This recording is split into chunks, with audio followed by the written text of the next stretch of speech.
Far more complicated microphone situation for those of us that aren't wearing pants. Thank you, JCC Association and Arnie, for asking me to do this. I am going to speak to you about the community youth group that we developed at Birmingham. So this is basically how it started. I'm 2 weeks into the job, and I get a phone call from the rabbi of the largest synagogue in Birmingham, and there are 4 synagogues in Birmingham. And he says to me, "Betzy, I haven't met you yet, Rabbi Miller. I hear you're a little firecracker, and I'd like to take you to lunch." I said, "Great. I appreciate that." And I expected the long and continuous lecture that usually happens when I go to meet with a longtime community leader. Rabbi Miller's been in the community for over 30 years and really a fixture and an amazing, amazing leader in the Birmingham community. We went to lunch, and lunch went basically how I expected. He told me how Birmingham works. He told me how Jewish Birmingham works, and I listened for a long time. And I listened some more. And then he said to me, "You know, Betzy, I think I really like you."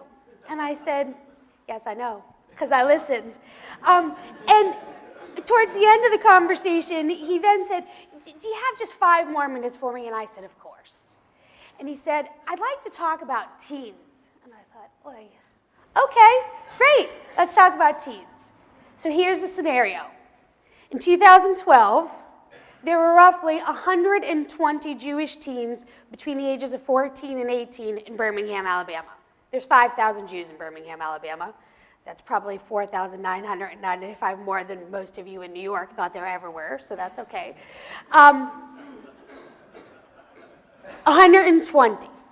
And what he said to me is this: we have a nifty program at our synagogue that has a little more than a handful of Jewish kids, and we are expending resources and time and professional time in trying to create a program that's reaching very few kids. The conservative shul, same situation. A little less than a handful of kids in USY expending resources, professional time, and really, we're not engaging anyone. The kids have all chosen BBYO. And we have this wonderful volunteer leadership who's been involved for many, many years, but they're not providing the level of supervision that's really needed, and so the resources towards BBYO are peripheral.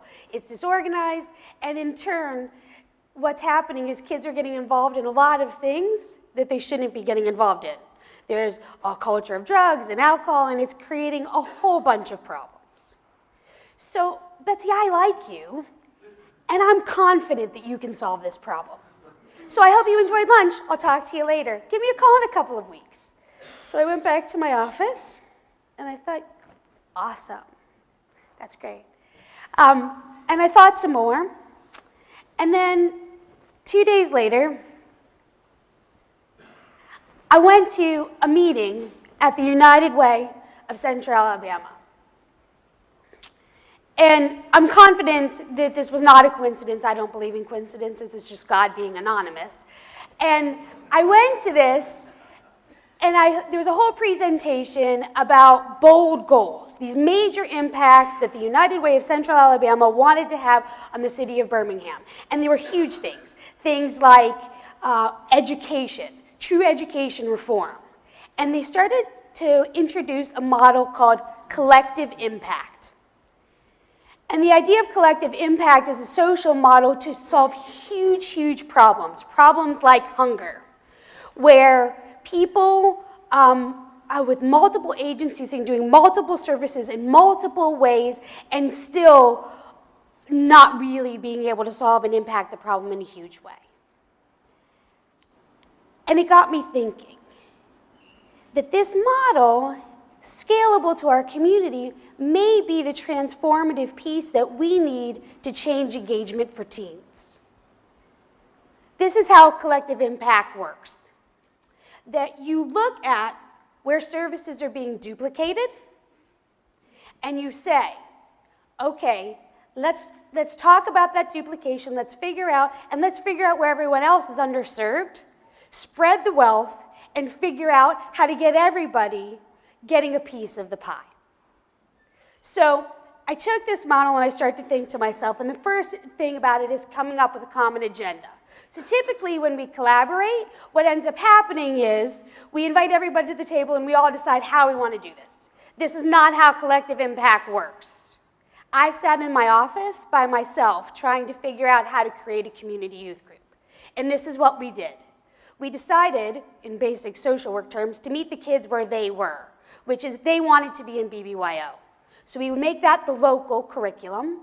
And then what we would choose to do is engage them regionally in all of the movement-based organizations and BBYO. So I created the structure, came up with the rules, did whatever, and I emailed Rabbi Miller 2 weeks later and said, I have an idea. This came from your idea of wanting to change what happens for the teens. Take a look at it and see what you think. Sorry, wrong thing. So he looked at it. He changed it, tweaked a few things. I then called the conservative shul and said, I had this conversation with Rabbi Miller. We're really concerned about teens. Here's the structure. You take a look at it and see what you think. They tweaked it, looked at it, sent it back to me. So now this working document is moving through every organization. It went to the conservative shul, it went to the reform shul, it went to Federation, it went to the foundation, and every time as the document moved, so did I.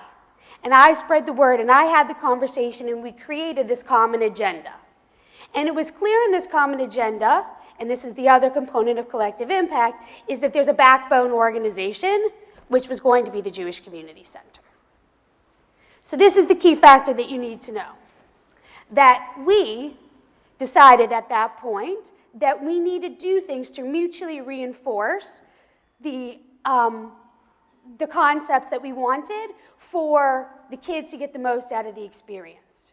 So what we talked about was, number one, it wasn't just collaboration based on, oh, this is great, we all like this, you hire somebody, Betzy, and you make it happen. No way. They needed buy-in, and what I mean by buy-in is money. So I said to them, the only way that we're going to do this is if you give us the money that you've been investing, and we're just going to use it far more efficiently. And two, you need to be involved in selecting the person that's going to help us do this and help supervise that person and help be a part of their success. So the first mutually reinforcing activity that we did was form a search committee.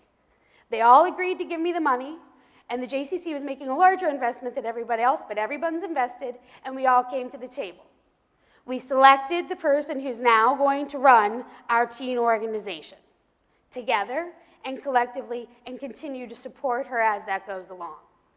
After that happened, we then moved further into the collective impact model by offering information and continuous communication by saying, we're all going to be together periodically, coming to the table and having conversations about how all of this is going to work.